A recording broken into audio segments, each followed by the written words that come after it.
As demand for food and competition for land rises, it is vital that crop losses are limited. Chemical protection has provided effective control of crop losses in recent years. Alongside chemical fertilizer and improved crop genetics, it has helped to increase crop yields dramatically over the last 6 decades. However, there is now a need to develop complementary alternatives, and researchers from the Rural Economy and Land Use Program have been exploring the potential of, and barriers to, alternative pest management approaches. Alternatives to chemical pesticide are needed because overuse of them leads to pesticide resistance and affects biodiversity and water quality, says Dr. Alistair Bailey. Heightened EU regulations are also leading to the withdrawal of many pesticide products.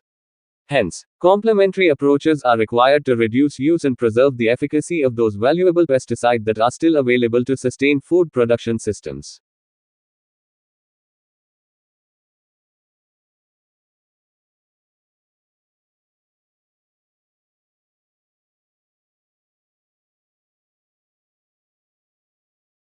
The environmental impact of the global textile industry is hard to overstate.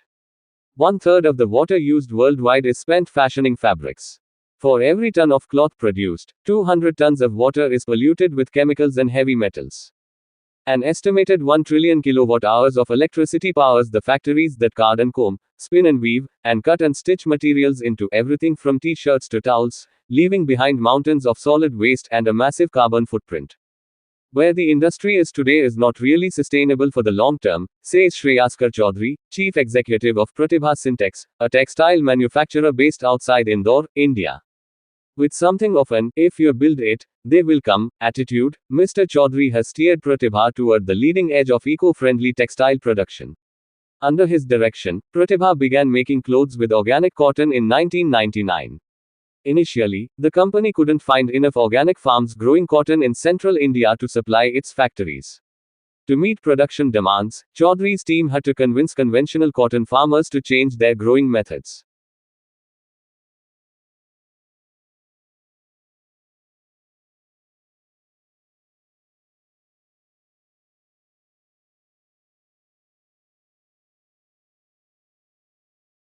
That Sigmund Freud became a major intellectual presence in 20th century culture is not in doubt.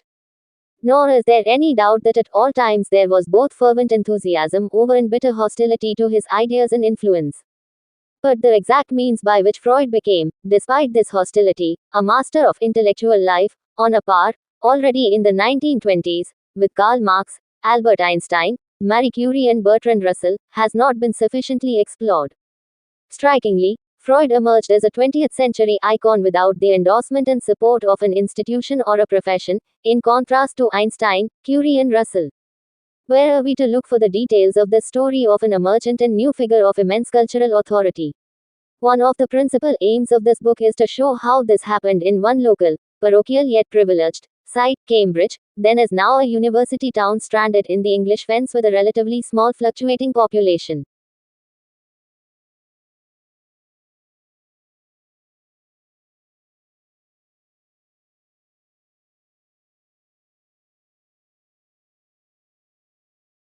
People in parts of Western Africa and Southwestern Asia were the first to realize that the dark silvery rocks poking out of the earth could be worked into tools and weapons, sometime around 1500 BC, evidence shows.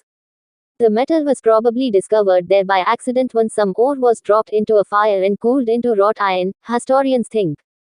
The Eureka movement didn't reach Europe for another 500 years, traveling slowly north and west through Greece, Italy, Central Europe and finally to the British Isles with the spread of the famous Celtic tribes. The Celts diffused iron technology over much of the continent through warfare, where their victory was assured due to the strength of iron weapons. Perhaps not the most peaceful of cultural exchanges, but where the technology did travel, it caught on fast. Iron made life a lot easier in those days, when just living to the age of 45 was a feat. By that time, much of Europe had settled into small village life, toiling the soil with bronze and stone tools.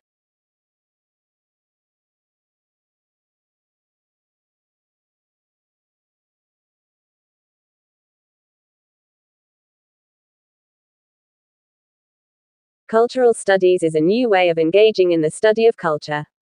In the past, many academic subjects, including anthropology, history, literary studies, human geography, and sociology, have brought their own disciplinary concerns to the study of culture. However, in recent decades there has been a renewed interest in the study of culture that has crossed disciplinary boundaries. The resulting activity, cultural studies, has emerged as an intriguing and exciting area of intellectual inquiry that has already shed important new light on the character of human cultures and which promises to continue so to do.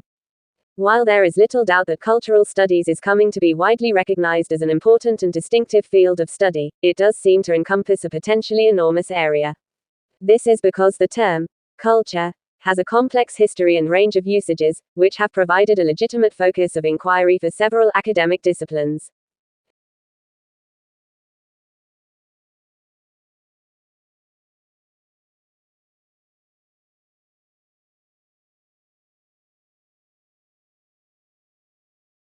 For too long we have held preconceived notions of the market and the state that were seemingly independent of local societies and cultures. The debate about civil society ultimately is about how culture, market and state relate to each other. Concern about civil society, however, is not only relevant to Central and Eastern Europe and the developing world. It is very much of interest to the European Union as well. The civil dialogue initiated by the Commission in the 1990s was a first attempt by the EU to give the institutions of society, and not only governments and businesses, a voice at the policy-making tables in Brussels. The EU, like other international institutions, has a long way to go in trying to accommodate the frequently divergent interests of non-governmental organizations and citizen groups. There is increasing recognition that international and national governments have to open up to civil society institutions.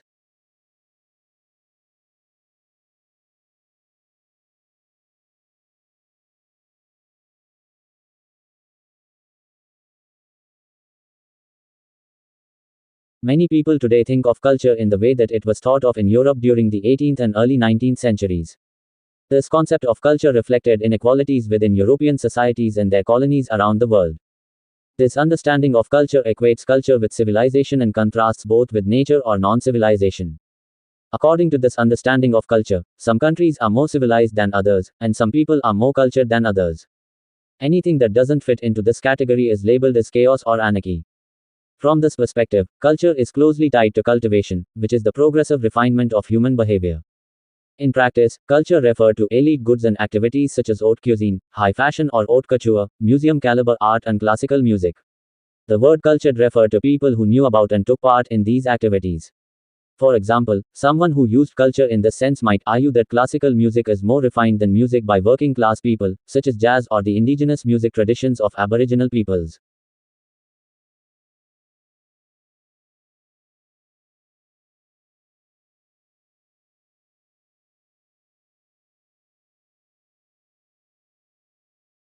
Green chemistry is a concept designed to develop technologies which allow chemistry to be practiced with minimal damage to the environment or in an environmentally compatible way. And it's meant to cover both chemical processes and chemical products. The center, if you would, set up about 7 or 8 years ago, and the idea was to provide a hub of activities that covered fundamental research work, industrial collaboration, but also educational developments. So we work with schools and on public understanding projects as well, and also networking. So we network out to well over 1,000 people around the globe.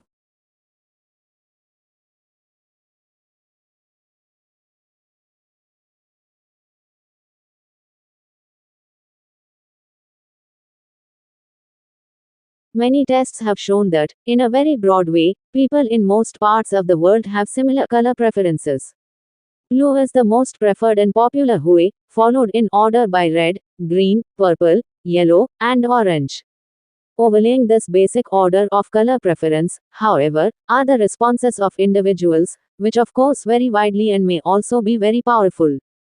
Children are likely to have strong preferences for some colors and aversions to others, but sometimes will not admit to them, since outside factors may be influential in determining both color preferences and the way that they are expressed or suppressed. Current fashions in clothes and accessories, gender stereotyping, and peer group pressure may all play a significant part. Boys, in particular, may be reluctant to admit to any strong preferences for colors other than those of favorite football teams, because color awareness may be regarded by their peer group as feminine.